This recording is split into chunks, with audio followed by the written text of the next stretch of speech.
मनमोहन भाई की नेतृत्व रे जे ओडिशा रे सरकार हैला जे हमर लोकप्रिय मुख्यमंत्री मोहन चरण माझी नेतृत्व रे सरकार कार्यक्रम को देखिए जे लोक आभिमुख्य कार्यक्रम जे लोकों कतिरे पहुंच पार्टी स्कीम सीधा सड़क ता सहित मत अंत्योदय श्रेणी रे तल शेष श्रेणी लोक मान जो कार्यक्रम चली धान रेट एमएसपी बढ़िला भत्ता बढ़िला यही कार्यक्रम माने जो दादन कटी लोक जाऊले आ न कटी एथि ओडिशा रे कर्म करुँच देखि आमर बीजेडी बंधु माने सरपंच और जिला परिषद आज बहुत संख्यार योगदान करेंगे निश्चय ये आरंभ है जे कटक जिले में जे भारतीय जनता पार्टी निश्चय आगामी दिन में पंचायत इलेक्शन सबू जिला परिषद सहित जे कि आमर आभिमुख्य रही खाली जिला परिषद नुह सरपंच वार्ड मेंबर आम भारतीय जनता पार्टी कार्यकर्ता ही है ग्रासरूट रे किपरि सरकार स्कीम पहुँचब यही व्यवस्था को दे आमर लोकप्रिय मुख्यमंत्री तांकर जो आकांक्षा अच्छे जे विकसित ओडिशा जो समृद्ध ओडिशा करने निश्चय आंकर बहुत भूमिका स्वाधीन भूया सरपंच बाबूजंग प्रधानमंत्री यशस्वी प्रधानमंत्री नरेंद्र मोदी कार्यशैली रे अनुप्राणित होई कटक सदर विधायक प्रकाश सेठी नेतृत्व रे आज बाबूजंग पंचायत शताधिक विजु जनता दल कर्मी माने आज भारतीय जनता पार्टी रे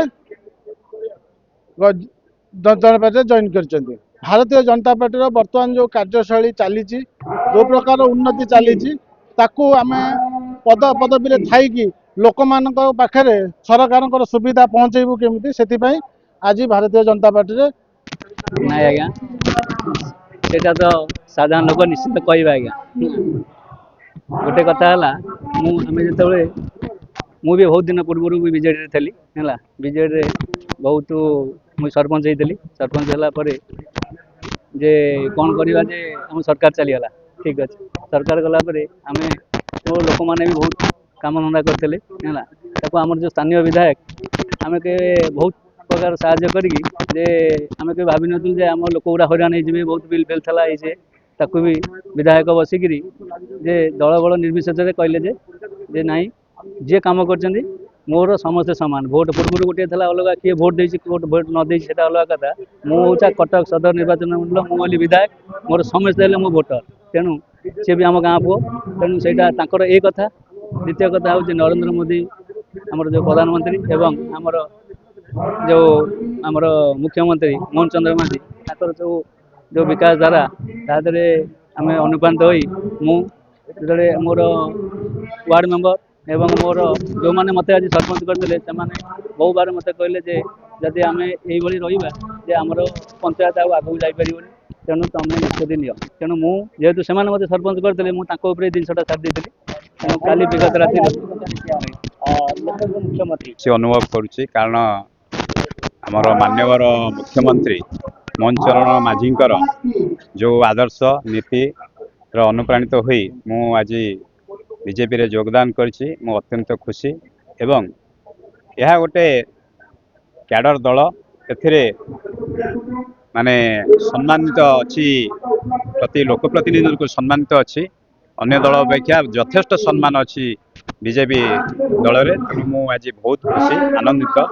तेणु बीजेपी रे आज जोग देकर बहुत आनंद निश्चित रूप से जो डबल इंजन सरकार बर्तमान अच्छी निश्चित रूप से आमर कार्यक्रम जेकोसी अधूरा रही जाइए आम पूरण करने लोकंर आशा पूरण करने निश्चित सहज हम एवं मान्यर विधायक जी रही प्रकाश चंद्र सेठी महोदय आमको पूर्ण सहयोग करमर सहयोग हाथ बढ़ाऊँ प्रत्येक असुविधार जेकोसी प्रोब्लेम अच्छी समाधान करने संगे संगे आमर फोन उठाती समाधान बाट बताती जेकोसी प्राकृतिक विपर्य हो कि कौन असुविधा हेले आम विधायक आम पाखे रुहति आम संगे रुहति आम सहित रुहति आम सहयोग हाथ बढ़ा निश्चित रूप से आगामी पंचायत इलेक्शन जो त्रिस्तरीय निर्वाचन रहा एथिरे निश्चित रूपे बीजेपी पूर्ण मात्रा रे संख्या लाभ करिवो एवं वर्तमान जो डबल इंजिन सरकार चली ये निश्चित रूपे लोक बुझीगले 24 वर्ष रे जो प्रकार दुर्नीति भ्रष्टाचार थिला वर्तमान सरकार से सब जिनस नाई किंतु लोक बुझीचंती जनता जनार्दन सी बर्तमान बुझी नहीं नाई प्रकृत में लोक सरकार लोक मुख्यमंत्री ये लोकों पाखे ठिया होती जो पूर्व सरकार थिले आम 2.5 वर्ष पर्यंत कौन दिन भी मुख्यमंत्री पूर्वतन मुख्यमंत्री के केवे भी आम देखा पाई नथिलु लाइन ने ठिया आमर जी भिके पांडियन को देखा करूँ सेटा हूँ बड़ दुखदायक आम लोकप्रतिनिधि होई केबे हेले भी आम कौन गोटे मुख्यमंत्री देखा पाऊन किंतु ये लोकंकर मुख्यमंत्री जहाँफल ये लोकों पाखे ठिया होती लोकों सहित अच्छा तेणु निश्चित रूप से पंचायत निर्वाचन में बीजेपी बहुमात्रा जययुक्त हम यहाँ आशा रखी।